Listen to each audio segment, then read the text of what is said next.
Argentine superstar Lionel মেসিকে তখন Neymar সম্পর্কে জিজ্ঞেস করা হয়, তিনি বলেন, কোনো সন্দেহ ছাড়াই নেইমার জুনিয়র বিশ্বসেরা এবং আমি তাকে মন থেকে খুব পছন্দ করি।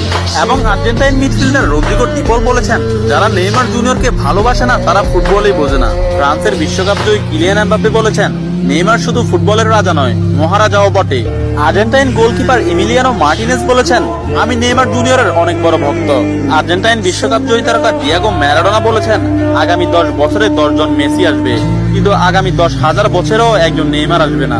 পোল্যান্ড ও বার্সেলোনা স্ট্রাইকার রবার্ট লেভানডস্কি বলেছেন, নেইমারের মতো ফুটবলার জন্ম নিতে হলে আপনাকে 100 বছর অপেক্ষা করতে হবে। তাছাড়া ইংল্যান্ডের প্রিন্স ডেভিড বেকহাম বলেছেন, আজ পর্যন্ত এমন কোন ফুটবলার আমি দেখিনি যার ভেতর নেইমারের মতো ফুটবল আইকিউ আছে, এবং ফুটবলের ক্ষেত্রে কেউই নেইমারের লেভেলের নয়, সে দুর্দান্ত।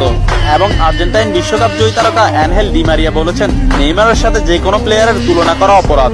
ফ্রান্সের বিশ্বকাপ জয়ী তারকা কারিম বেনজেমা বলেছেন, যারা নেইমারকে নিয়ে সমালোচনা করেন তারা ফুটবল বোঝেন না। ম্যানচেস্টার সিটির কোচ পেপ গার্দিওলা বলেছেন, আমার ক্যারিয়ারে নেইমার মানেই সবকিছু। আমি মাঝে মধ্যে নেইমারের খেলা দেখে আমার দলের উপর সেটা বিস্তার করি।